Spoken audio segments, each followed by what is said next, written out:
Welcome into Main Street Sports Today, presented by Mid-Tennessee Bone and Joint. Mo Patton and Chris Yow here with you on this wild and wacky Wednesday. It's going to be a fun show. We've got it lined up for you as we will talk with Heather Williams. I'm interested to see what Heather is wearing today. Oh, I don't think there will be any question what Heather's wearing. There will be some form of ketchup and mustard. A hot dog explosion, huh? Yeah, I think that's exactly what we're going to see. Also, Wes Rucker, who will join us from 24/7 Sports, talk a little UT Bama hoops. That's tonight. Vanderbilt gets a big win last night against South Carolina, and they continue to roll. Auburn 4 straight. Yeah, and Auburn coming into Memorial this weekend, coming off of a massive just destruction of Missouri. Bruce Pearl said it was their biggest game of the season going in, and they responded in kind. They acted like it. Yeah. They sure did. So there's that. We'll talk about all of that and much, much more here on the show as we are getting set for, of course, the weirdest and wildest news from across the world and Florida. Don't forget about that. And Florida. All of that coming your way. But before we do anything else, we give you yesterday's results, today's schedule, as tournaments are well underway at this point. Some region tournaments in Division II. So we give you the rundown. This is the rundown.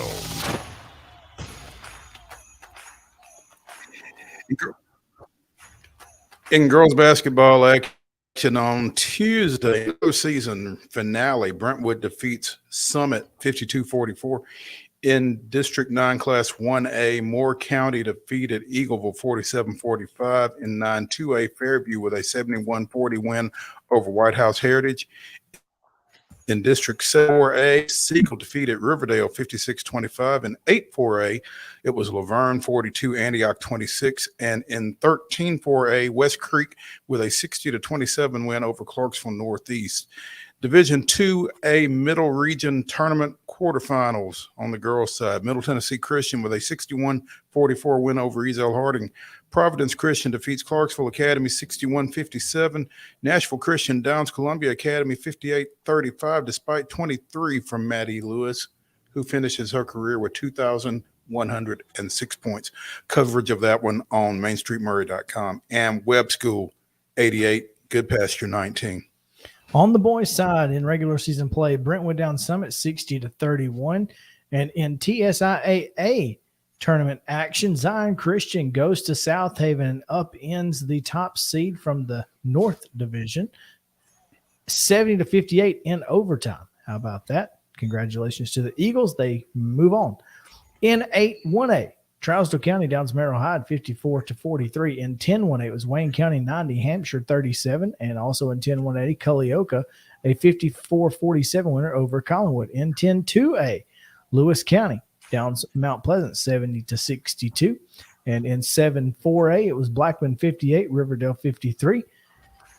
8-3A, I don't know how I got that mixed up. It's my bad. Spring Hill 58, Tullahoma 56, behind 40 points from Kayshawn Brashears. Possibly the best individual performance I've seen in a high school basketball game. He was special last night, it appears. Yeah. Coverage of that one on Main Street Murray as well. 8-4A, Cane Ridge 66, Smyrna 63. Heck of a ball game there. And in 13-4A, Clarksville extends their season by sending Springfield home 64-58. Men's basketball action on Tuesday night, as we mentioned, Vanderbilt with a 75-64 win over at South Carolina. Today's high school schedule in girls action, semifinals, Collinwood is at Richland and Culleoka is at Wayne County in 10-1A. Both of those are 6 o'clock tips. 10-4A at Beach. McGavock plays Station Camp at 6, followed by Hunters Lane and Gallatin at 7:30. And in D2AA Middle Region tournament action, it's Lipscomb Academy at Brentwood Academy. That's a 5:30 tip. And at 6, Father Ryan is at Christ Presbyterian Academy.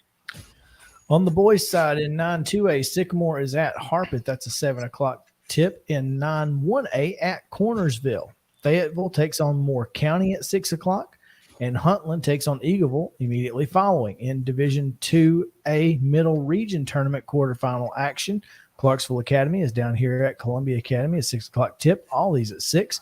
BGA's at Davidson Academy. Good Pasture welcomes Grace Franklin, and Friendship Christian goes to Webb School. Men's basketball action at the collegiate level tonight. Number 1, Alabama comes to Thompson Bowling Arena, takes on the Volunteers. What are they, number 10? 10. They're 10th ranked Volunteers trying to stop a 2-game skid against the number 1 team in the country. Again, that's a 6 o'clock Central tip, and it can be seen on ESPN2, or you can set your digital recorder if you're going to be elsewhere, as will I. At 6:30 tonight on ESPN Plus, Evansville is at Belmont, and at 7 o'clock on Valley Sports South in the Association, Utah is at the FedEx Forum against the Memphis Grizzlies, and that is your rundown.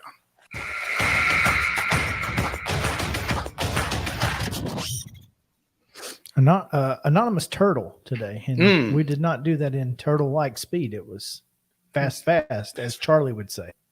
Fast. Race. I think that's right. Yeah, she's fast Chad. Might as well be. That's funny. She's fast, and she wants to race, just so you know. If you're not down, we can't help you. Our top story today is not that Justin's laptop sucks, but it very well could be. It may be before the end of the day, though. You know, when your producer's equipment isn't working, it makes for a tense 90 minutes. It very well may, in fact, be We a are tense 90 minutes. We're flirting with 6 and 7%, so we're going up and down. So up is a good sign. Up is good. Up is good. Flirting with disaster on NASCAR day. Traveling down the road. With Molly Hatchet. Top story. Our top story today, we have some coaching news. We'll start in the USFL because it's a head coach position. That's why we're starting there. And we may or may not be on. Curtis Johnson, former Tulane head coach and longtime NFL assistant, will be replacing the outgoing Kevin Kevin Sumlin. Sumlin There you go. of the Houston Gamblers.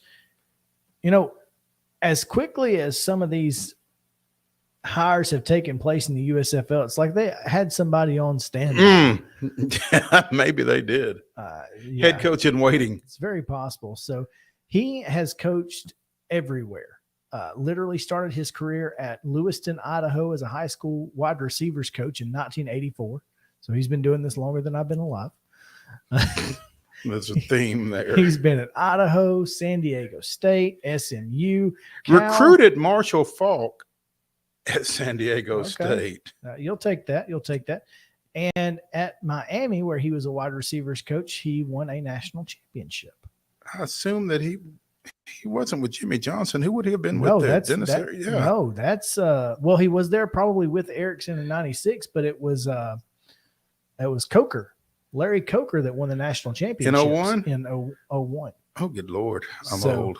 Larry Coker, kind of a name you've forgotten about in the world of college football, despite the fact that he coached probably the greatest college football team in the history. Yeah, he won a national championship his first year there in 01, and he also started the UTSA program. He did. So He coached Andre Johnson, Santana Moss, Reggie Wayne, and recruited Ed Reed. that's not a bad resume. No, and that's why he went to New Orleans as a receivers coach, where he spent 6 seasons before becoming the Tulane head coach for a few years, and then went back to the NFL with Chicago, New Orleans, and is now the Houston Gamblers head coach. This guy, he knows his receivers because, again, he coached Andre Johnson, Santana Moss, and Reggie Wayne at Miami. With the Saints, he coached Marcus Colston and Robert Meacham, among others. Yeah. I mean, it feels like, he's. I think they're going to throw the ball in Oh, Houston. they're definitely going to be throwing the ball. There's no doubt there. No doubt. So, yeah. Again, what, yesterday? Day before I Monday? think. Yeah. Monday, Kevin Sumlin headed to Maryland. And then by Wednesday, the Gamblers have a coach and they're getting ready for camp. So I'm fascinated by that Kevin Sumlin move. Is he going to be OC at Maryland? co-OC. They haven't named one yet. They just said Well, I wonder if Loxley is his the own play caller. OC. Yeah, that you would think. Yeah, you would. So, but what I read was he was going to be a co-OC with a guy that had not been named yet. So I don't know how you're going to take a job with a co-OC. You don't know who it is. Maybe he knows who it is. Maybe So- they've just not named him yet. That's possible. Hey, we're gonna get Associate head coach, co-offensive coordinator, and tight ends coach, according to CBSSports.com's report from Barrett Sallee. So I'm interested in this because I think Kevin Sumlin's always wanted to get back into the college game, but should have never been out of the college game. yeah, they're And especially considering. And I would bet you that there are some folks in College Station, Texas, that would agree with me. I bet some folks' pocketbooks would certainly agree, no matter what. So there's that. Also, in coaching moves in the college ranks, Todd Monken, Georgia offensive guru over the last 2 seasons, won a pair of national titles, headed to Baltimore to be the offensive coordinator for the Ravens. So apparently everybody in Maryland's getting new OCs these days. It's that time of year in Maryland. I guess it's OC. OC week. Hopefully someone didn't think Monken was coming to be the co-OC. Wow. Maybe he took the job thinking it was with the Ravens, and it actually was. That's it. That's it. Whoa, wait a minute. This ain't Baltimore. This is Where do they play? this is College Park. College Park. Yeah. What? Huh? What? Yeah. But Todd Monken, the offensive coordinator now for the Ravens, basically said, look, there were only a handful of jobs he would have left for, but a spot in the NFL to work with Lamar Jackson was an opportunity he didn't want to pass up. Well, And he's hoping that he gets to work with Lamar Jackson. Yeah. And I think that's one of the reasons they hired Todd Monken, was because they thought that might keep Lamar Jackson. So we'll see. And there was a lot of conjecture on the social media platforms in the aftermath of that announcement that don't be surprised if Stetson Bennett winds up in black and purple. I mean, why not? Give him an opportunity to, and see what happens. So Monken leaves to go to Baltimore, and almost immediately, Kirby Smart turns to his old friend and teammate. Mm-hmm. I saw something earlier today.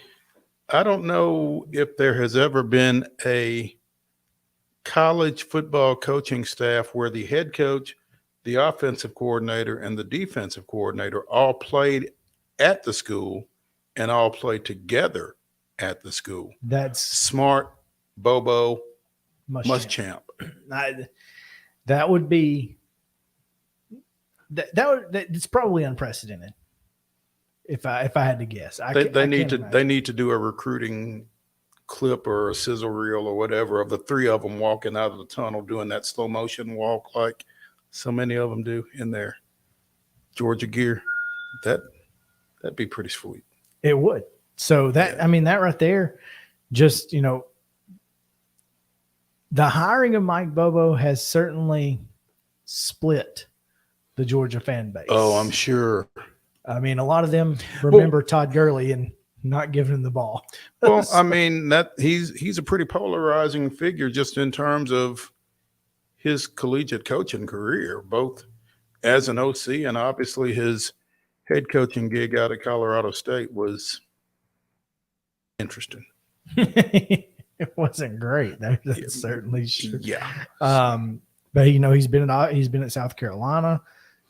He's been at Auburn. He was interim head coach over at South Carolina after Muschamp, I guess. Yeah, I guess so. He was probably Muschamp's offensive coordinator. Yeah. I bet Muschamp's defensive coordinator didn't play for Georgia, though. Bet you're right. The only thing I know about Mike Bobo is that he was at one time the quarterback's coach at Jacksonville State under Jack Crow. So there you go. He's 48, which, I mean, I guess all those guys are about the same age, but I guess I didn't realize they were that young. Yeah. That's young. I mean, and the scary part about that is that Kirby Smart is that age. Mm-hmm. With two natties. I mean, that's terrifying if you're an SEC fan, right? Yeah. Terrifying. That's a word that is a word. Oh, yeah. Yeah. And it's a fitting word, I think. I mean, because if he was to coach anywhere near as long as Nick Saban does, that's another 15, 20 years. Yeah, at 22, least 25 years. I bet he doesn't go that long, though. Why not? Why? Well, it's a little different the way that coaches are paid now versus what Dooley and Bayer I mean, the way coaches are paid now, but the expectations as well. I mean, again, I mentioned it to you the other day. Nolan Richardson, when he had it rolling at Arkansas, and he says, the thing about the monster is once you create it, you got to feed it. And I mean, what happens when Georgia goes 9-3? Well, I don't know because I wasn't there. I wish my dad were on the show to tell me. But think about Bear Bryant. 63, 64, 65, 66, won 2 national titles, should have won 3. 66, the missing ring and all. Texas and Notre Dame screwed those guys. But from that point to 74, 75, they weren't great. I mean, they weren't winning national championships. They obviously won one in 78 and 79, but there was a 10-year period there where, they weren't winning national titles. So there also were no microwaves There was no social media, that kind of thing.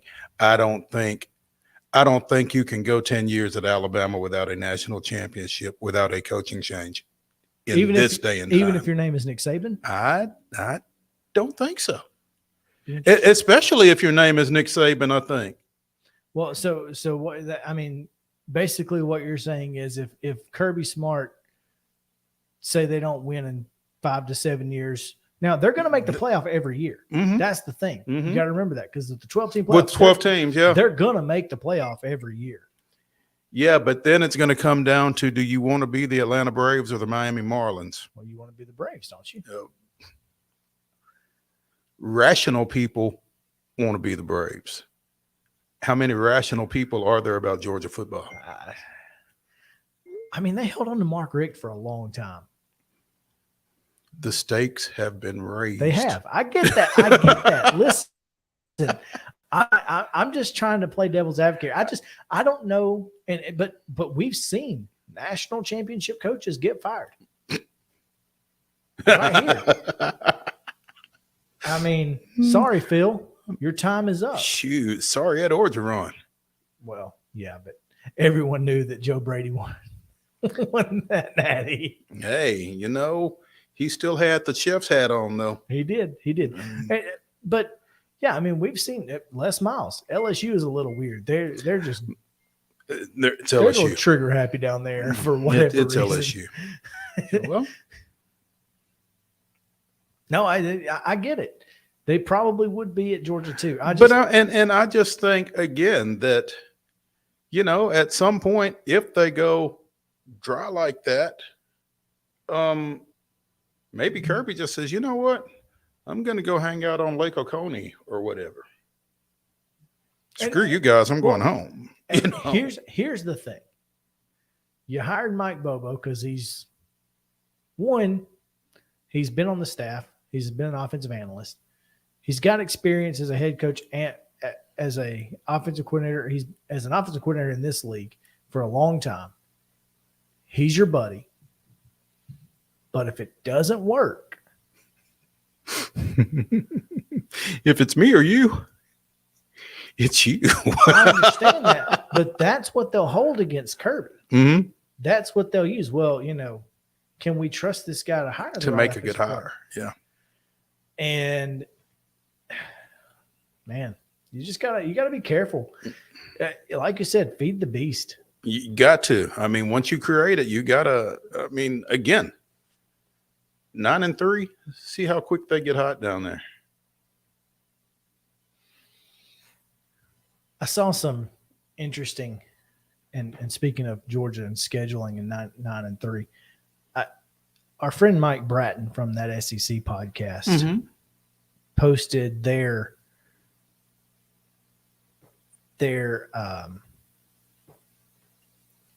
potential 3 teams that in the 3-6 mold, and Georgia ends up with Florida, Auburn, and South Carolina. You don't think they'll take that? Say again. Florida, Auburn, and South Carolina all day, and twice on Saturday. Yes, I mean, that's going to bode well for you if you are Kirby Smart. Now, Tennessee, just since we have it, Vanderbilt, Alabama, Kentucky. I think you take that. So cousin Shane, big Tennessee fan, his co-host, and Mike said, cousin Shane accepted this trio so fast we might want you to reassess and make it more difficult for the Vols. Yeah. He's like, yes, please. Gotta be 100%. I'll take Vanderbilt and Kentucky. If even I got to play Alabama, I'll take Vanderbilt and Kentucky every time. They've beaten us a grand total of 6 times in 40 years. Yeah, I'll take that. Yeah. So anyway, I mean, for Georgia, I think that's especially with where Florida's program is now. South Carolina is certainly on the upswing with Shane Beamer. I think that's an interesting. They're grabbing some great players now. Whether or not they're able to develop those players into high-profile college athletes, we'll find out. But got to have the Jimmies and Joes first before you develop them. So they're certainly getting those. Anyway, Mike Bobo, new offensive coordinator at Georgia after Todd Monken leaves to head to Baltimore to take the Ravens job, and Curtis Johnson is the new head coach for the Houston Gamblers. They'll be stationed in Memphis this year with the Showboats. With the Showboats, who the Bruno Reaganless Showboats. Who, if you didn't already hate the Memphis Showboats, now you have a good reason to hate them as they cut friend of the show. I'm very. Now you're torn. I'm torn. I'm torn as hell. Yes. You're like, man, I was really wanting to root for. But I was really wanting to root for the Showboats. Love that love that logo. Love that color scheme. John Varla's very upset about this. About the color scheme. He wanted to go back to the original, but like 5 teams in the 8-team league wear red in some shape, form, or fashion. Yeah, I like the synergy between the Showboats and the Grizzlies. And that's what it needs to be. But it's just interesting that a lot of folks in Memphis are kind of iffy about it. Well, understandable. Varlas is a native Memphian. Yes. And so I can see where that would be attractive. If he went to Showboats games in the 80s or something. Sure. Yeah, I can see where that would be a draw for folks of a certain age necessarily who were around for that franchise. But I like the, as I said in Drumline, one band, one sound. I kind of like that. I agree. And that's what I said too. To me, it's probably the best color scheme in the league. But anyway, we're going to take a break. Heather Williams standing by, talk a little Daytona 500 when we come back. So y'all stick around here on Main Street Sports Today, presented by Mid-Tennessee Bar and Joint. We'll be back after this.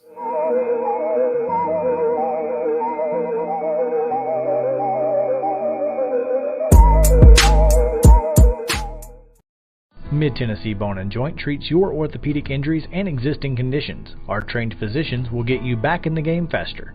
Contact us at 931-381-2663 or www.mtbj.net.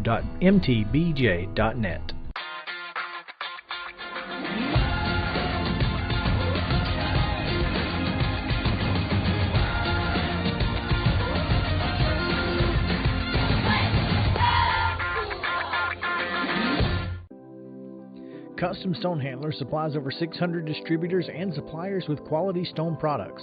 Along with River Stone, we produce and distribute over 100 building, landscape, and other bulk products.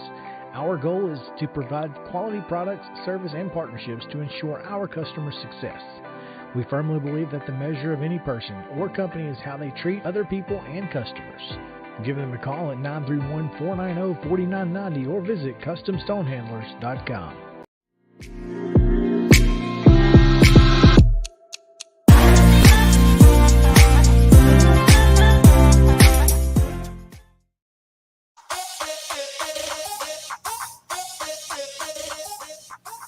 Welcome back in Main Street Sports Today, presented by Mid-Tennessee Bone and Joint. Chris Yow alongside Mo Patton, as always, on this Wild and Wacky Wednesday, where we give you the weirdest and wildest news from across the world and Florida. Just a little bit later in the show, Wes Rucker still to come at 3 o'clock. Sorry. All good? Yeah. Sorry. Wes Rucker still to come at 3 o'clock. But now we take you to East Tennessee, where I don't see any red or yellow today, but shockingly so. Chiefs #1 fan Heather Williams joining us now. And I'm not in East Tennessee. I'm in Central Florida right now at Daytona. Oh, whoa, what? Central Florida. That's in the middle of Florida.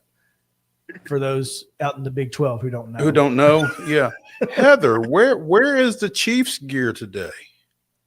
Well, since I'm working and it's media day, I have to be professional, but I will tell you that since last Thursday, I've been pretty much in Chiefs gear the entire time. So I had to actually had to put on like a dress suit and stuff today to do some work. I guess I figured you'd have like a red or a yellow suit with a maroon offsetting ensemble, but Oh, I've done that. I did work all week, so I've exhausted most of that. But okay. You know, trust me, I've spent about $50. So new and still climbing upwards. So new stuff is coming. now, Get chip gear. you know what they say: red touches yellow, kill a fella. So watch out. That's all I'm saying. I've never heard that ever. I've never heard that either, but I've not spent a whole lot of time in Alabama either. So I mean, I That can't. the king coral snakes. Oh, If red touches black, venom it lacks, but red touches yellow, it'll kill a fellow. oh, I see. That's how you know which snakes to avoid. Or Okay. you could just avoid all of them like me. that's it. That's yeah. I think yeah. I don't Count the rings. snake. Yeah, I'm not trying to get close enough to figure out color schemes. Yeah, so Heather, how's it going down there? You having fun? Yeah, it's crazy. I'm like constantly watching out of one eye as the drivers walk down the red carpet and jumped off to do the interview and have stories to do this week. But it's fun. I love this kind of chaos. She loves that kind of chaos. I like all kinds of Yeah, chaos. I don't chaos really period. care. I mean, Yeah. I don't have any objection to chaos in general. So yes, I feel you on that. Now, what's going on? Tell us all we need to know about Daytona 500 week. So basically, it's media day right now. There's only one driver on the red carpet right now. I just finished interviewing him. You can probably see him right down there at the end. That's Christopher Bell. He was the last guy to go today on the red carpet. But basically, we got to talk to just about every driver that's going to attempt this race this week and just kind of get their feeling on the season, about the race, about making the race. And, this is NASCAR Super Bowl, and we're getting fired up here tonight with qualifying. So it's time to roll. Qualifying already. What are folks saying right now getting ready for qualifying? Is it just that time that they're just ready to get going?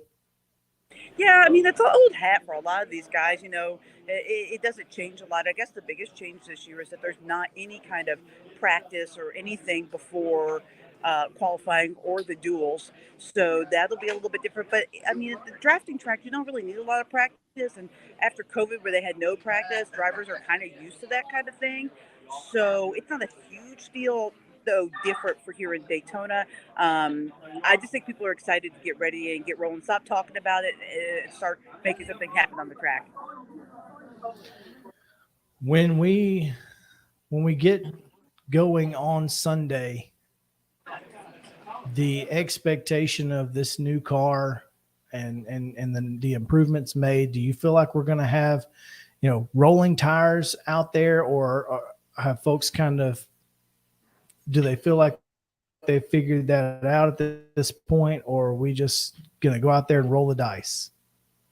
I think most people feel a lot more comfortable about all parts of this car going into year two, from the performance to what they need to make their cars go fast to the pit stops. I mean, I think everybody feels a lot better about all of that. So I think we're going to have a pretty good show this weekend. I think year two of the next gen, I mean, it can only get better, right? So everybody seems really confident, feels really upbeat. Of course, it's the beginning of the year, so it's like the first day of opening day of baseball. Hope springs eternal. Everybody's in first place, so we'll find out tonight what people have, a little bit of a better idea tomorrow after the duels. But really, this race is so different than anything we do at the rest of the year. Most of the drivers told me, even if they don't do well this season, they're not going to be really worried that they have a couple of weeks before the West Coast swing, and then they'll really know what they have for the year.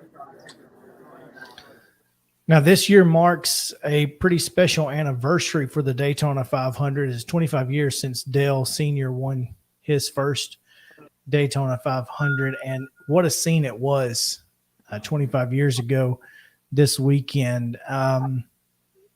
Is there a guy out there who can win one that really deserves it and hasn't gotten one yet? Well, I think the guy who probably feels like he should be next is Kyle Busch, and he's been close before. He doesn't have that. He's got accomplished just about everything else in his career, and he's finally with a team, right? RCR, that's had a lot of success. They're about Joe Gibbs has, and Denny Hamlin certainly had a lot of success. But I think he feels like this could be the best opportunity he's had in a long time to win this race. He is a much rejuvenated Kyle Busch. He's a much more laid back Kyle Busch than he's been before. So I definitely think he's a guy to watch this week. One of the happier folks in the building today probably has to be Daniel Suarez. Because he has a contract extension? Yeah. Hey. Because he had what? A little contract extension. Hey. I mean, but Suarez is always happy, right? He's always one of those guys. That's true. He's never not happy.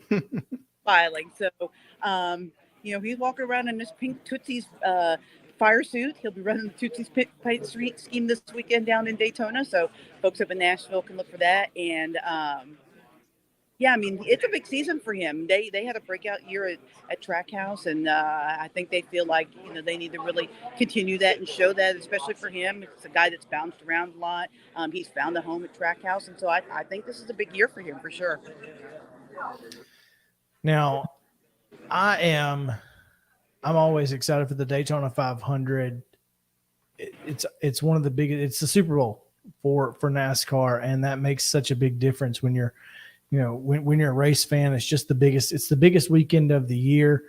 It's not the only race though. The 500 is obviously not the only race, and there's a lot going on around that. You've got the duels. For those who may not know about the duels, what do they mean, and what are they? Well, so this is the only race that we do this at, but they will have qualifying tonight that will set just the first two starters, just the front row of the Daytona 500. The rest of qualifying will set up tomorrow's dual races. They'll break the field in half, they'll run two races, and then however you finish in those races is how you will start the Daytona 500. So if you finish first in the first duel, you'll start third,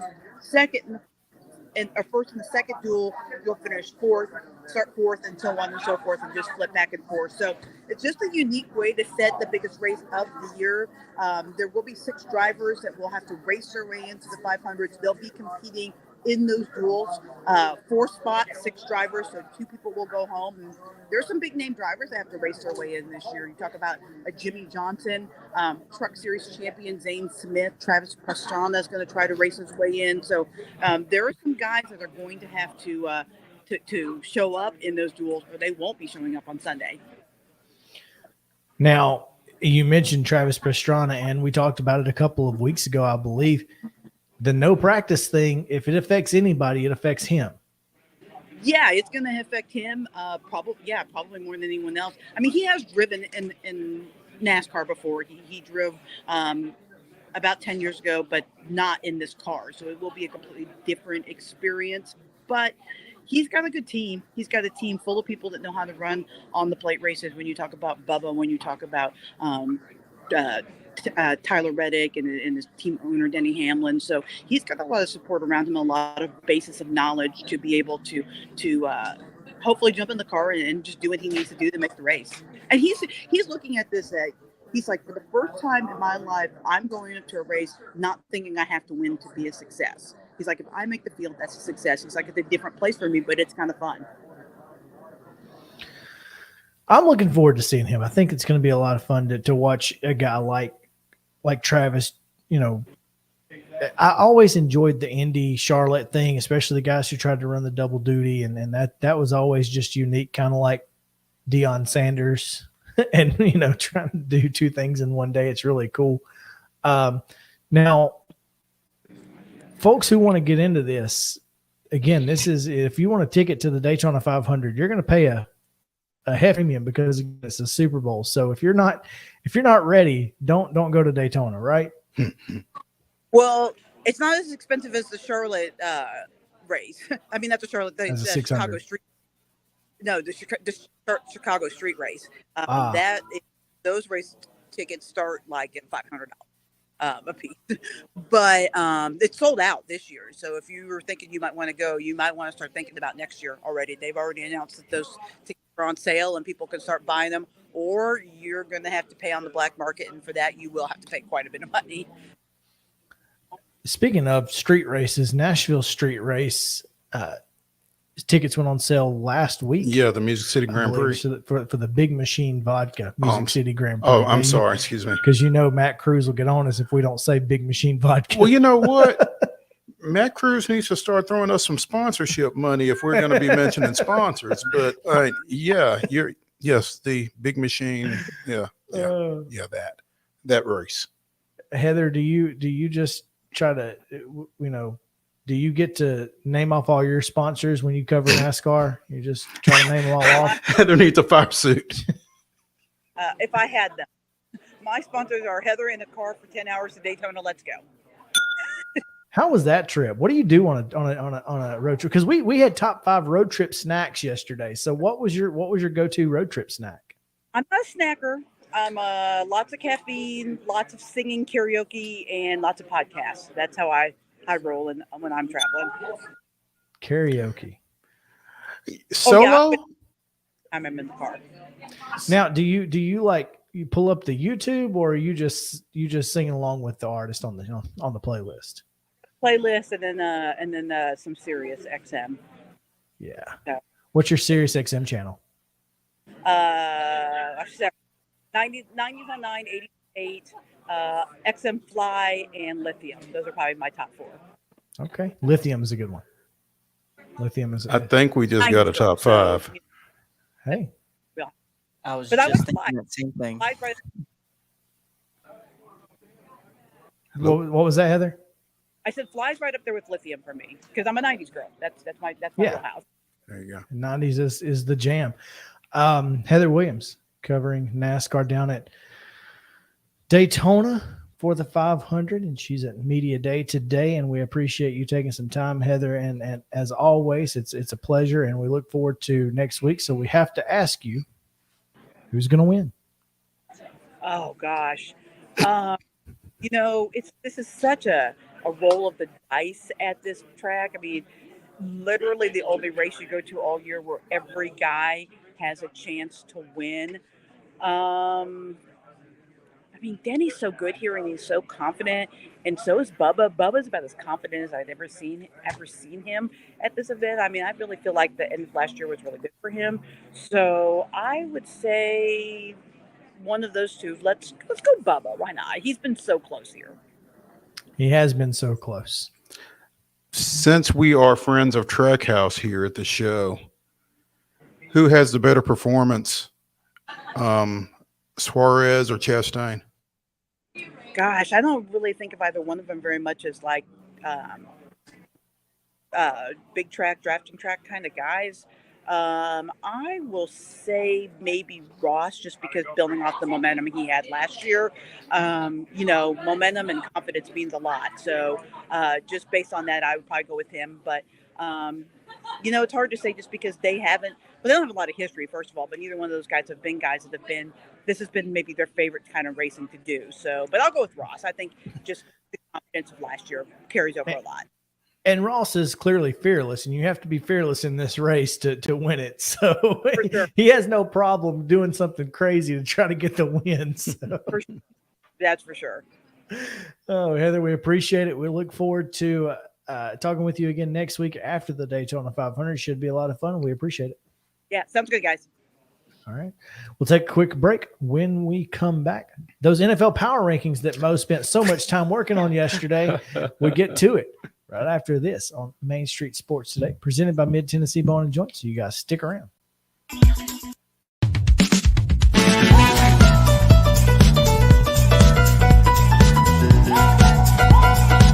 Jones & Lang Sporting Goods here in Columbia has been outfitting teams, officials, and anybody else from T-ball to college for 50-plus years. Be sure and check them out at 931-388-8060 or online at jonesandlang.com. Jones & Lang Sporting Goods, the look of a winner. Zion Christian Academy, zioneagles.org or 931-388-5731. You can schedule your appointment. Go tour their campus. It is beautiful over there, and you're definitely going to want to see it. Again, it's zioneagles.org. Give them a call, 931-388-5731, and schedule your tour today. A game without a crowd is just a scrimmage. A performance without an audience is just a rehearsal. Without your presence, high school sports and the performing arts aren't possible. ensure that these essential extracurricular activities continue to enrich the lives of students in Tennessee. Purchase a ticket to your local high school's game or performance. This message presented by the TSSAA.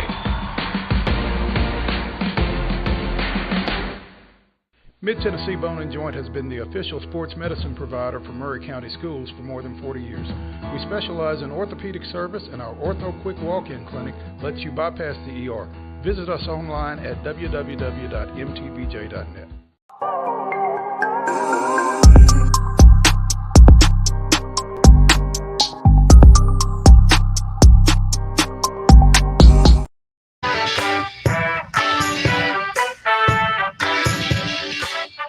Welcome back. It is Main Street Sports Today, presented by Mid-Tennessee Bone and Joint. I'm Chris Yow, joined as always by Maurice Patton at @MoPatton_sports on Twitter, at Chris Yow14. Check us out. Give us a follow. Just do that. I don't know why, but you know, I do. We're interesting sometimes. We are interesting sometimes.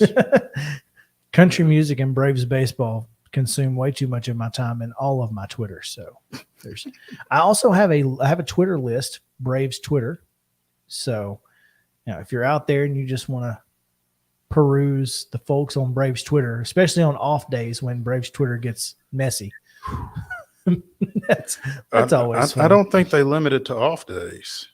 In season, it's off days most of the time. Now there have been some messy days otherwise, but Braves Twitter, fun follow, trust me. Let's talk a little NFL as the final / preseason, way too early power rankings are out for 4 major networks. NFL.com does power rankings, but they only rank 8. So I didn't include them, obviously. Mm-hmm. Which ones are these, Justin?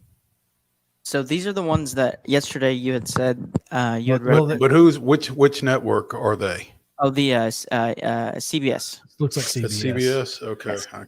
All right, so now we know we're looking at the CBS power rankings.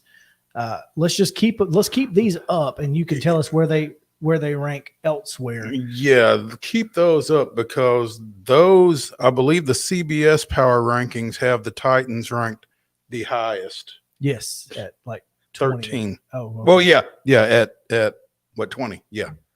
Gotcha. Cool. There's a couple slides. So I put together, I took all 4 of them and totaled up their placements with 32 points for Kansas City and 1 point for, in this case, the Bears. Okay, so let's do this. Mm-hmm. The Chiefs, Eagles, Bengals, Bills. Is that the top 4 everywhere? No, because actually the 49ers in my composite are 4th overall and the Bills are 5th. How about that? Yeah, how about that? But yes, Kansas City, Philadelphia, and Cincinnati are the top 3, but they aren't in that order in every case, obviously, because Buffalo and San Francisco kind of mix things up, but they are the clear-cut top 5. Gotcha. Then you've got Dallas, the Chargers, and Jacksonville. Jacksonville's 7th here. Mm-hmm. A lot of folks high on the Jaguars, despite the fact that they made the playoffs with a losing record. Well, yeah, but they've got the quarterback and a Super Bowl winning coach, and it's a quarterback-driven league. They do get Calvin Ridley next year as well. And they get Calvin Ridley next year as well. Yes, it's a very accurate statement. So I'm interested to see here, because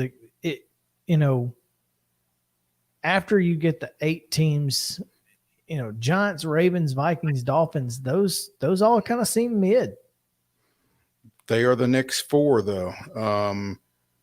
Ravens are 9 when you combine, the rankings of, this is CBS, ESPN, Fox, and NBC are the other 3 networks that put together a way too early. Is it in this order? 9, 10, 11, and 12? Let's see. Baltimore is 9 overall. Okay. Minnesota is 10.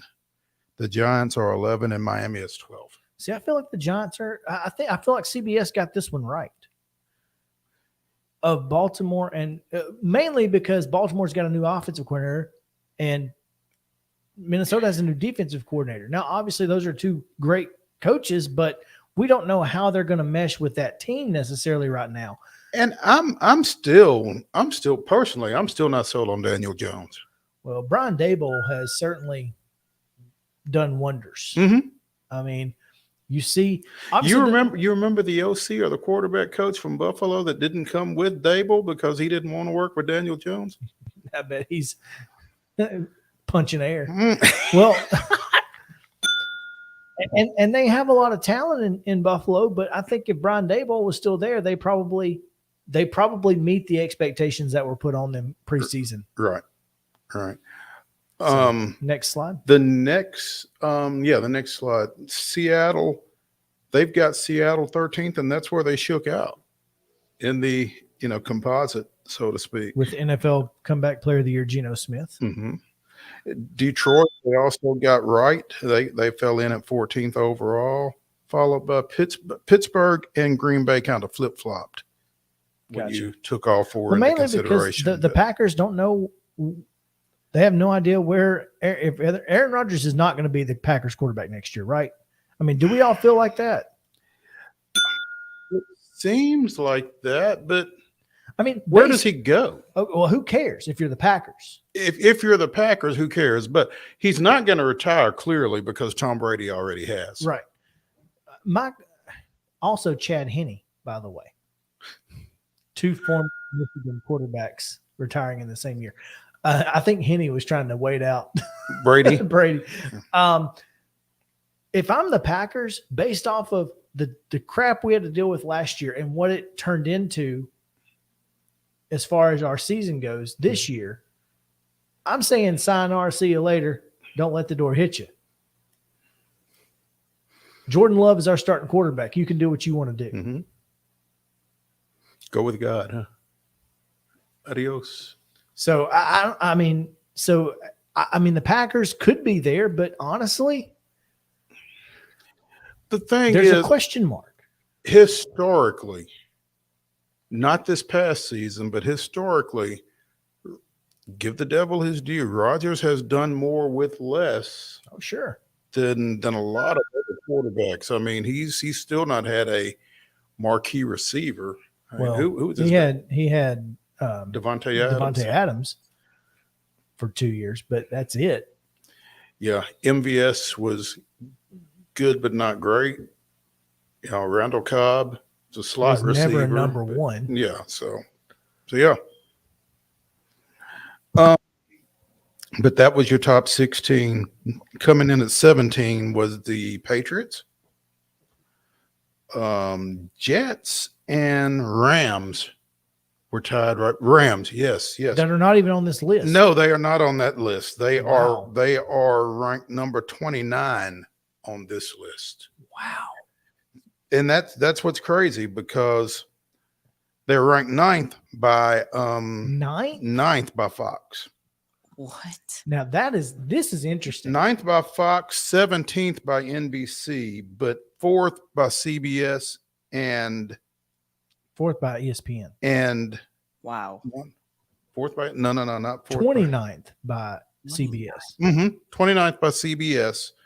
22nd by ESPN.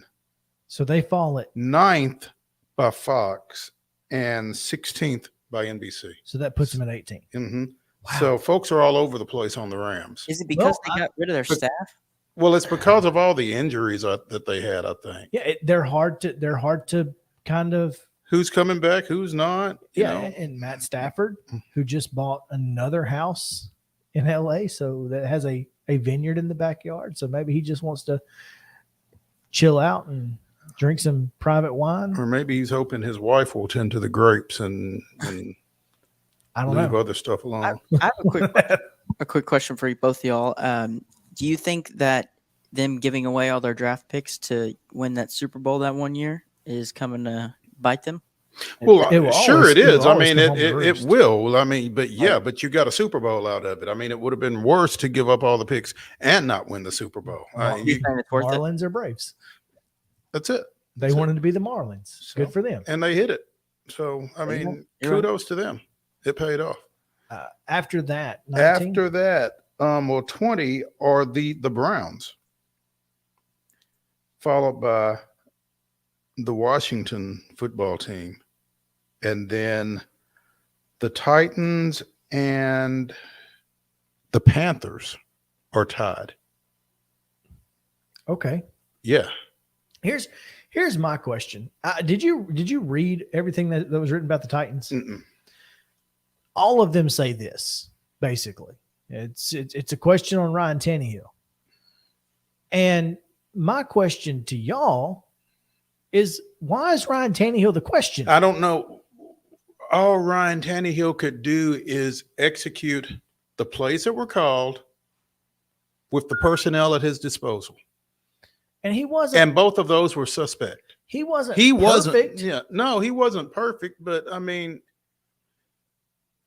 when you're throwing into tight windows because you can't get separation with your receivers, and you're executing plays that are being called by Todd Downing. Yeah, by Todd Downing. I won't say what I was going to say, but and it's he was a little hamstrung. I don't know why Ryan Tannehill is the issue. I mean, of all the questions you could have raised for the Titans, and I don't think they're ranked incorrectly. I think based off what we know, I think at their between their performance healthiest, from last year and the question marks that you have about them going into this year, they're probably ranked about right, like you said. But this team, barring the worst call in NFL history, probably went on the road and beat the eventual Super Bowl champions.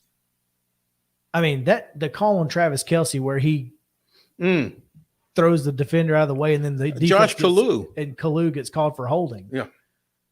I mean, barring that, you went into their house, into Arrowhead, and whipped their tails. Well, I mean, even at that, you went into their house and you took them to overtime. Yeah, you whipped them for about 58 minutes. And again, and that was with the backup quarterback. And the Josh Dobbs fumble that may or may not have been a fumble that got you beat against this Jacksonville team that everybody is so high on. I mean, you were right there. If that's an incomplete pass, yes, then maybe you're talking about the Titans as a playoff team. Now, I don't know what they'd have done once they got there. The same thing that, well, I don't know. The same thing Jacksonville did. Jacksonville won a game. But I don't know that the Titans wouldn't have beaten the Chargers in that situation here. We just don't know. Yeah. And that's the thing is, I mean, at their healthiest, they're a top 10 team. But here's the thing. I think the national media looks for reasons to discredit this team anyway. Oh, 100%. But again, why is that? It's the market size. Oh, I got you. We're major market. That's it. Yeah, but I mean, Charlotte's not a major market. Jacksonville's not a major market. I mean, there are a number of teams in a number of markets that would not be considered major markets, but I don't see them. Well, a lot of folks are just kind of on some of those teams. There's hate for the Titans, it feels like. Yeah. At times Very there are. Point. There is. Very good point. And I really don't know why. Yeah. I mean, it's not like maybe they just don't like Nashville, which I can understand. But it's not like that the Titans have a bunch of players that are out here talking trash to everybody. Well, just one. And he won't be here much longer. And there's no egos anywhere on that team. I mean AJ Brown's gone and he's just talking trash. Which, by the way, did y'all see the Valentine card? No. What? The Valentine card that Juju Smith-Schuster put out? No, I did not. It was a picture of Bradbury, of Bradbury, the Eagles defender, and it said, "I'll hold you when it matters the most, when it counts." Yeah. Oh my gosh! And it was possibly the greatest Valentine's Day card I've ever seen in my life.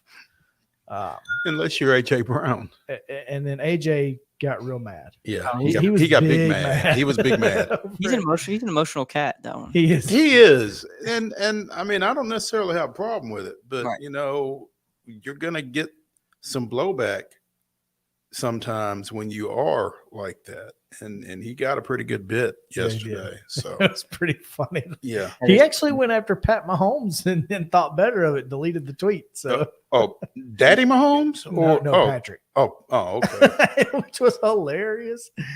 Anyway. And then he deleted it. He deleted the tweet. Let's see the last of this list here before we get out of here. The Texans at 31. Now, where did they end up on your list? 32. So they were last. The Bears are ahead of. Yeah, the Bears actually were ranked middle of the pack by Fox, which kind of boosted them. They are up to 26 in a tie with Denver. That's a Justin Fields thing, right? Yeah, I would think so. What about Indianapolis? Indianapolis, the only teams worse than Indianapolis are Arizona and Houston. So so two of the three worst teams are in the AFC South. Well, we knew that. We were aware. But I mean, that's got to be a little comforting for the Titans with whatever they've got going on. Yeah, even you can have you can have some weird years right now and still be better than two of the half the division. So you'll take it. Yeah. So all right. Well, let's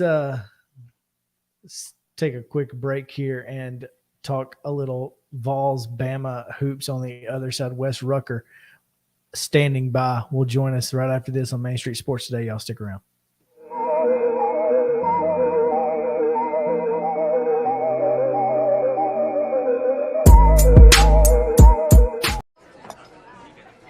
You've been putting back a few, and a few becomes a few too many. For a moment, you think about calling for a ride. Nah, you live nearby. What's the worst that can happen? You get pulled over, your insurance goes up, you lose your license, you total your car, you kill someone.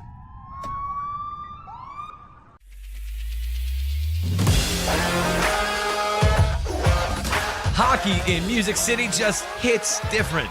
It's one big honky-tonk party. It's the sea of gold in the crowd. The goals, the saves, the celebrations. It's an experience like no other. Don't miss a minute of the action this season. Visit NashvillePredators.com/tickets to get your seats today. That's NashvillePredators.com/tickets. And we'll see you at Bridgestone Arena. Walmart Supply Chain is hiring in Lebanon. Earn up to $22.25 an hour when you join our new fulfillment center. Enjoy competitive pay and premium perks, including 100% paid college tuition, 401k match, flexible schedules, a free Walmart Plus membership that includes discounts, and free Paramount Plus, paid time off, and so much more. Fulfilling work starts right here. Text JOIN to 240-240. That's JOIN 240-240 to apply now.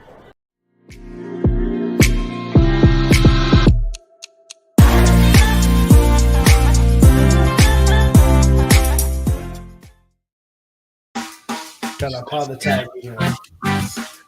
It was a force. It looks, I mean, I don't know why you'd be on the base if it's not a force, but apply the tag anyway, just to make sure. Just to be sure. Good measure. Well, but here's the thing, though. If you apply the tag, then the umpire thinks that you missed the bag, too. You got to be careful. Yeah. You got to be careful. Welcome back in Main Street Sports Today, presented by Mid-Tennessee Bone and Joint. He's Mo Patton. I'm Chris Yow, and we are talking a little bit of Tennessee hoops. Before we do that, though, I want to get to this.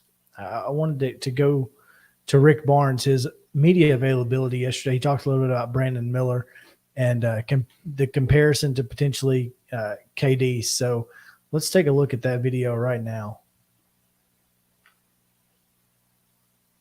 Comparison, I know this, that Brandon's having a great year, as is Kevin Durant. I mean, Kevin Durant won every National Player of the Year honors you can win. I mean, he's the first freshman to ever sweep them all. But Brandon Miller's got high-level game at every level. You know, I think Brandon Miller is Brandon Miller. I think Kevin Durant is Kevin Durant, and certainly Brandon Miller has made an unbelievable impact on college basketball this year and doing the things that he's good at, and obviously has a great future in this game. And I look at the Alabama team. I think they're more than worthy of being the #1 ranked team in the country. They've earned it without, again, maybe should have been there before right now. And they have a great roster construction where I think everyone understands what they need. And guys play their roles. They've got the perimeter game. They've got rim protection. They've got guys that can score. They can get to the rim, throw over top, dunk the ball. And Nate Oates and his staff, they've done a great job. And again, they have more than earned the right to be the #1 team in the country. And like I said, I think they probably should have been there before now. Well, I don't think you stop great players. You can't. You got to try to work hard, and when the day's done, he's going to get his points, and you just got to hope that he had to work to get all of them. But when it comes to playing against great players, great teams, you're not going to stop them. You just got to hope that everything they get, they had to earn it. You think Alabama's a better defensive team than given credit? Absolutely. I mean, they're perimeter guys, do what they need to do. They understand there. They've got rim protection inside, and I believe that they believe, hey, you want to go in there, we got some guys that can clean things up, and they'll play personnel, they'll play analytics, they'll do all that. But yeah, they would not have been able to win some of the games they've won in places that they've won without being solid defense, more than solid. They're a much better defensive team, and I think people give them credit. I enjoy listening to him. Absolutely. Yeah, he's fun. Silky smooth. Yeah, and Wes Rucker of 24/7 Sports at West 24/7 gets to listen to him on a regular basis. So I know you enjoy listening to Rick as well. Oh yeah, I definitely do. Normally I get to see him too. Haven't in like about a week here with this COVID quarantine, but still get to hear him a little bit, which is nice. So yeah, it's he tells things as much as anyone I've ever been around exactly like he sees them. Doesn't mean he's always right. Doesn't mean that he's flawless. Just means that he tells you what he thinks. He doesn't hold back. And at this age in his life, he's like, I'm just telling you what I think. You get there after a point, and who's going to tell him otherwise? Well, and it seems like, he recruits to that, Wes. I mean, you think about the Zakai Ziegler situation coming out of the Colorado game, different situations where he's painfully blunt about situations, but it seems like he brings in kids that respond to that can deal with that and move on. He does, Mo, and I'll tell you, they have a type as much as any program I've ever covered. I believe I've said this before, but they just have a type. The way that you act, sort of off the court, the way that you sort of carry yourself, the way that you're able to take coaching, you very quickly assimilate into the culture they have, or you won't be there very long because you won't want to be there. And these days with the portal, you can just kind of pick up and go whenever you want. And we saw that last year with Huntley Hatfield. We've seen that with others. But if you come into their program and you don't fit what they're looking for, and it's not so much as a player as much as it is just how are you willing to play defense? Are you willing to work? Are you willing to take criticism? And Rick Barnes does a pretty good job of weeding that stuff out in the recruiting process. You don't always catch it all, but they do a pretty good job of it. And they're not perfect. They have flaws in the way that they do things, like everyone does, but they very much have a type and a culture, and it's who they are. And he wouldn't say things about guys unless he felt like they could handle it. In fact, sometimes he wants to praise them even more than he does, but he just worries that some of their personalities, it's like they're better when they get yelled at a little bit. They're better when they get a little bit of a shove.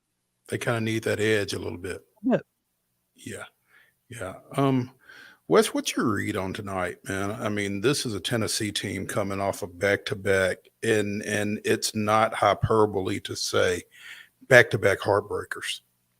Yeah, it's interesting, Mo, because seasons ebb and they flow, right? I mean, you have these moments where you get in the mud a little bit, and everyone gets in them, and I think it's important to take them seriously, but not take them too seriously, because in the past week, if you look at both of those games, Tennessee, as the kids say, effed around and found out, right? Like they played with the danger As the zone grown enough. folks say, too. Basically, yeah, like a little bit now. Yeah, that's how it goes now. But they deserved what they got, right? Like they deserved to lose those games, but it still took something a little bit fluky for them to lose both games.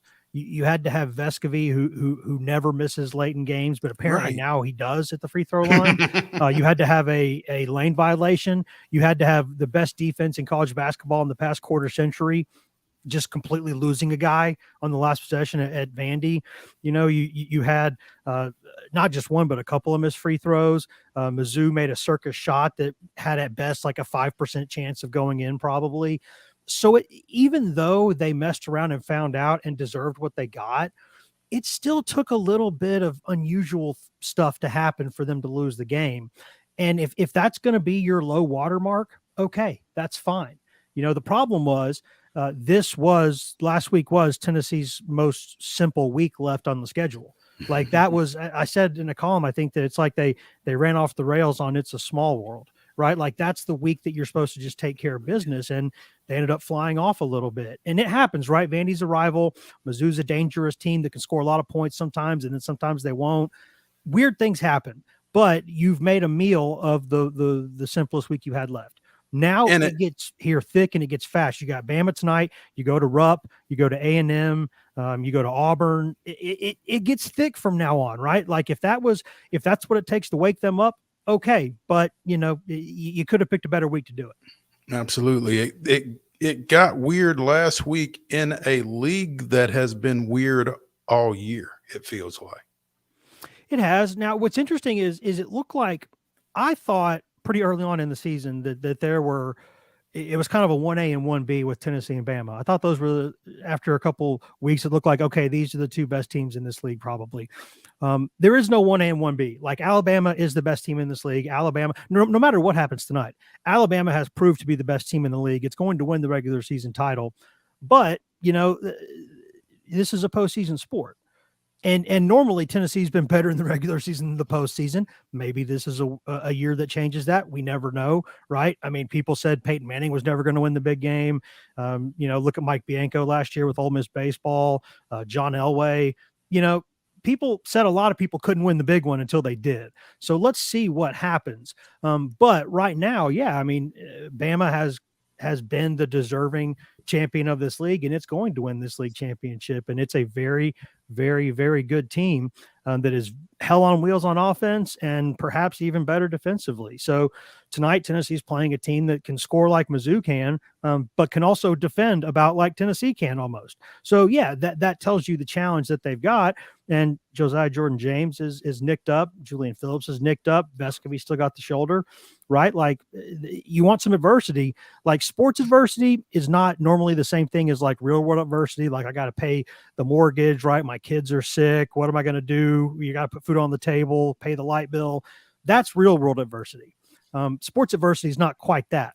But this is some legitimate sports adversity. This is a time where Tennessee's got to dig deep and get the crowd behind them and kind of get some toughness and reestablish who they are, because they got to play really, really well to have a chance in this one tonight. I think they might have a chance, but they got to play really well to do it.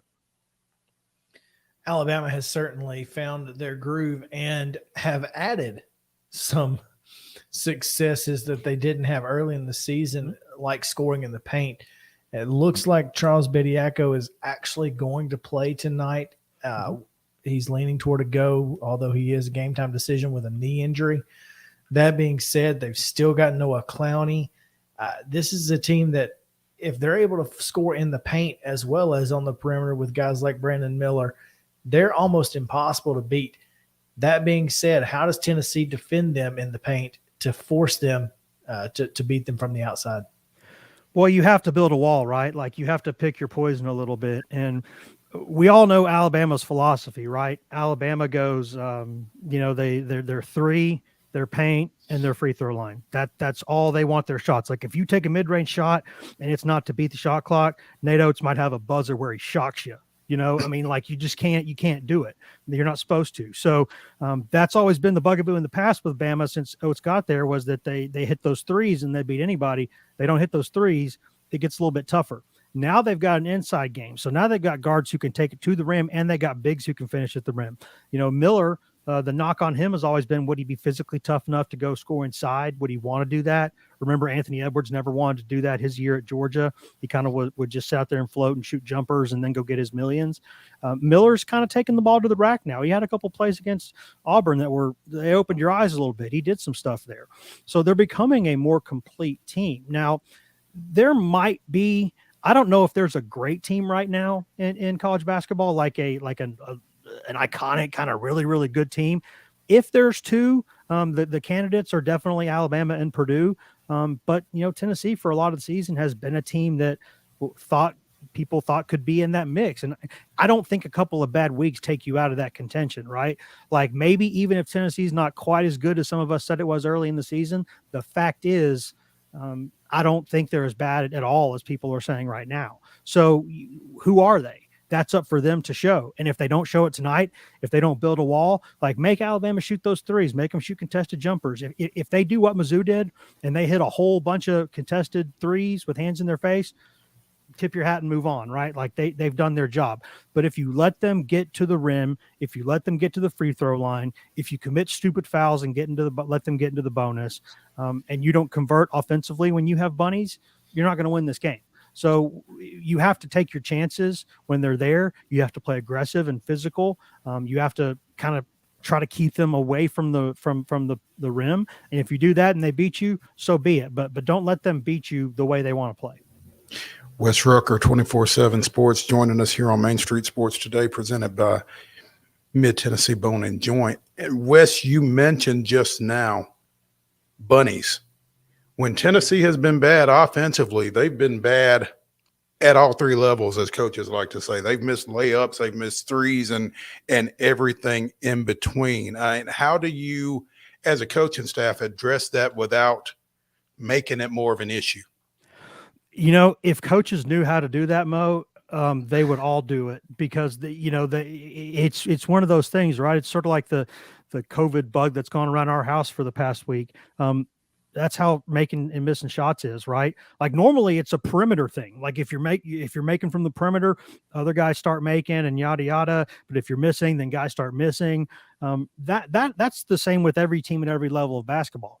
Where Tennessee gets a little different is sometimes they'll miss layups in bunches.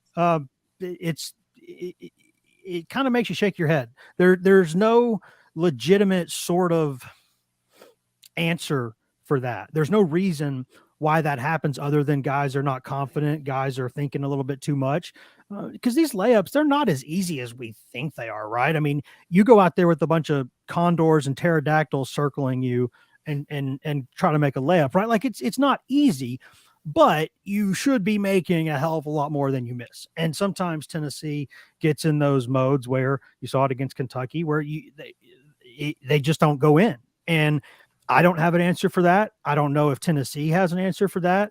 I think you maybe saw a little bit of Rick Barnes' plan after that Mizzou game, because he said, basically, I'm going to put my arm around these guys. Like, I'm not going to yell at them. I'm not going to get after them right now because they just had a tough loss. I think they played hard. Just, we got to play a little bit better. But those guys fought like crazy with a couple of their starters out, a couple guys banged up. I think that's what you got to do right now. I think you have to show them love. I don't think you can completely kick a team in the backside and tear it down and rebuild it right now, because you don't have enough time to do that. What you have to do is put your arms around them and say, let's circle the wagons, guys. You're the team I want. You're the team I've got. Let's go do this thing. I think that's what you have to do right now, because the postseason is going to be here in a month. Like you can't break them down right now and then try to build them back up. If this were even January, maybe you could, but you can't do that right now. Now, I think Barnes knows that. I think you got to kind of give them a hug and give them some motivation and see if they can go do it. Realistically speaking, Wes, as you look at Tennessee's remaining 6 games, and as you look at the standings, and as you reflect on the fact that you've just said Alabama is the best team in the conference regardless, what's the bigger game for Tennessee at this point? This game tonight against number 1 Alabama, or next Tuesday night at College Station? You know what's interesting in a lot of ways? It could be the one this weekend at Kentucky, because you don't want to let Kentucky go in there and sweep you in a year like this. But yeah, I mean, I think when you're looking at realistically, I would think probably the game at College Station, because right now this one might be bigger for seeding and things like that. But if you're talking about positioning for the postseason and other stuff, and just kind of making sure you get a double bye, helping your chances there, you want to go ahead and take care of business next week in College Station, because when you look at the standings right now, that's what you would call, or they call overseas in soccer, like a 6-pointer, right? Like a 3 games, 3 points each way, a big deal kind of thing. Mm-hmm. That's one of those. This one right now just basically changes when Alabama would clinch the championship. It maybe changes that day, but Alabama's going to win the league. So what you do now is you probably look at it, and especially if you lose this one, then that one at College Station becomes really important. And that's going to be a physical, nasty game, because A&M, Buzz and those guys, they're a flawed team, but they play really, really hard, and they're really aggressive, and they got a little bit of mojo right now. So that's going to be a challenging game for Tennessee too. So I would say maybe the one at A&M next week. But I didn't think Tennessee would lose at home this season, and it's already happened twice. So you definitely don't want to have that happen 3 times.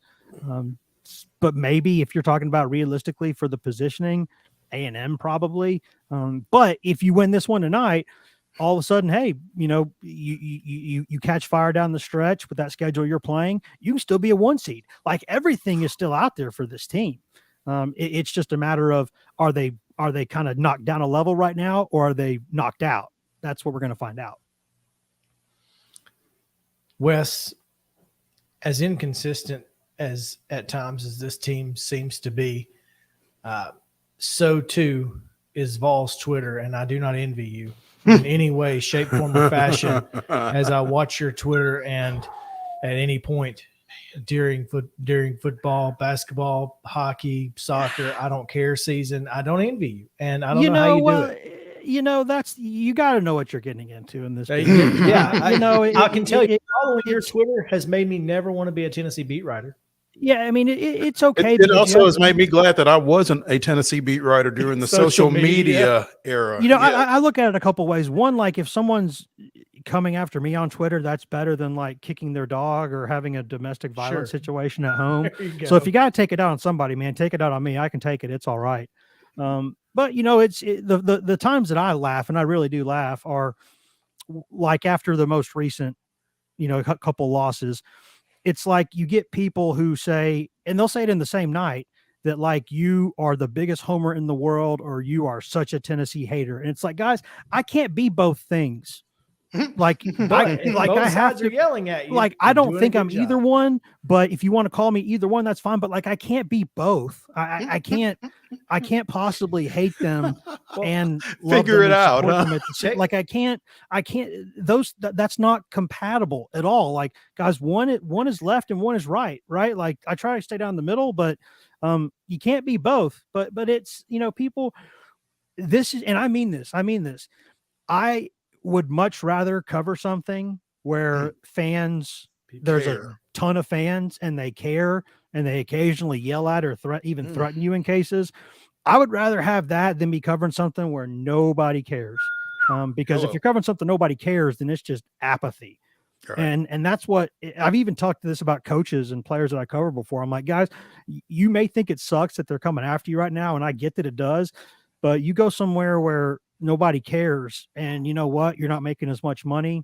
Not as many people are watching your games. Tell me if you hate it. Or if they're not talking about you right now at all, that means you're getting ready to be gone. Like, because apathy's there and nobody cares. They've cashed in. Exactly. And as soon as the AD sees nobody cares, something's going to change. So you would much rather have it this way. And sometimes, it's what it is, man. Like, if you, like, when I was a kid, I mean, I remember my dad, my uncles, like, they would, talk trash about Gary Lundy and all these other people. Like, that's just that's what fans do, man. It's what, and who are we to stop them from doing what they want to do? Now I converse with them, and sometimes I say, well, you're an idiot, because I think you're an idiot. But that's all right. It's all right. When you do what we do for a business, for a living, especially if you're going to be someone who's like me, who's like a columnist, and you opine for a living, it's not going to be everybody saying, "Oh, that's great. I love this. Here's here's how many flowers do you want? Here's all of our money." Like, that's not how it goes. Like, if you say something, you have to expect that some people are going to go, not just you're wrong, but you're an idiot. And you have to expect that. And if you don't expect that, then, or if you can't handle that, then go do something else. Wes Rucker at Wes Rucker 24/7. Trust me, it's worth it. Go check You're him darn out. right. It is one of the best jobs in the world. And I love it. And I'm blessed to have it. And, it ain't a 9 to 5. It ain't a 5-day a week thing, but there is just about nothing else I'd rather do. I love this, and I'm blessed to have it. If you get into this business, kids, you better do it for love, because that's the only thing that's You ain't doing it for money. That's for damn sure. Not doing it for money, and you're not doing it for adulation. No, Wes, as we go out, we got to tell you, we have co-opted your not my farm, not my pigs comment from one day last week. It's a good one. It's a great one. I had never heard it before, but it's ours now. There's farm.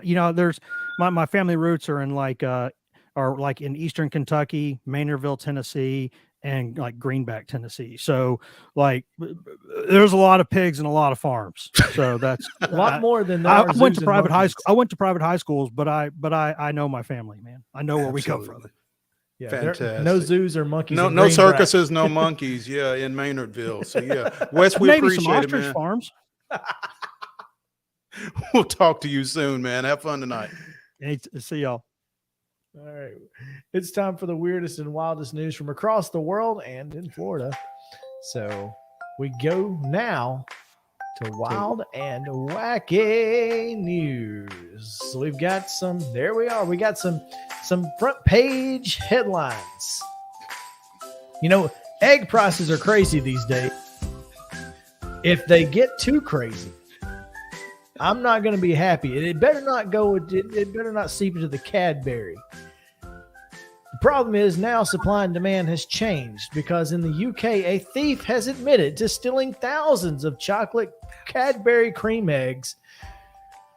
Prosecutors say that Joby Poole, Joby with a B, 32 years old, used a metal grinder to break through a gate at an industrial park in Telford, Central England on Saturday, then used a stolen semi-truck to tow away a trailer loaded with Cadbury cream eggs and other chocolate goods worth more than 31,000 pounds or $38,000. This man came prepared. He brought a metal grinder and stole semi. a semi to take off the trailer. What's he going to do? Sell them on the black market or something, or what? Right. That's a great question. After you successfully have stolen a semi, you're done. Probably you could just probably call it a day. One would think, but no, not Joby. Joby said, "But wait, there's more." But wait, we're not. He stole a semi with the intention of stealing something else. Yeah, like that was just a part of the heist. Well, he couldn't steal the eggs without the semi. No, I understand, but like you couldn't have just stole like the semi that was already attached to the trailer. You had to go. Apparently, there was no semi attached to the trailer. So I wonder why he thought he was getting Cadbury cream eggs, or if he thought it was something else. This whole conversation that we're having right now, I bet, was had amongst the thieves. Like, you have to get the semi. you got to get the semi. I mean, what if we get there and the trailer isn't hooked up? Then what? Brainstorming. Then what? It's okay. I got this. So, yeah. I'll repeat them all. That's amazing. He planned the theft, and he had previous convictions for handling stolen goods. So this wasn't Joby's first rodeo. No, it's not. No, it's not. Man. Oh, moving on. Going to sports. East Coast Hockey League. As the Quad City Storm and Vermilion County Bobcats were set to take the ice, but only the Quad City Storm showed up. In Vermilion. In Vermilion, that's right. In Danville, Illinois, they were set to play, and after a 2-minute delay of game penalty and a 5-minute waiting period, the game was declared a forfeit. The visitors tried to give fans their money's worth by inviting them onto the ice for what was supposed to be a post-game group skate before making the 3-hour drive home. It was a very weird weekend, Quad City President Brian Rothenberger said. Certainly one of the most bizarre things I've ever seen. There are now concerns that last place Vermilion County, which has lost 77 of 86 games in 2 years of existence, will just fold. That would reduce the number of teams from 11 to 10 in the Southern Professional Hockey League, which also has teams in Knoxville, Huntsville, and Birmingham. Oh, wow. The Ice Bears are in this league then, huh? Yes. That's a Knoxville team. That's really correct. cool. So, and finally, before we get out of here, you know, I've not been in a Family Dollar in a long time, but I feel like if I went in one, I probably don't need a machete. This guy, however, in Marion County, Florida, thought differently. He decided to go in there, as he was holding a black machete in his hand, and Carl J. Woodruff was then arrested. So, wow. At least he didn't hurt anybody. When you walk he didn't hurt anybody. When you're in a hotel or a nice place, they have those umbrellas that like courtesy ones that you can place. I guess they didn't have a machete one for him that day. They did not. We got to get out of here. We'll see you on Main Street Sports Today, presented by Mid Tennessee Bone and Joint. Have a good one.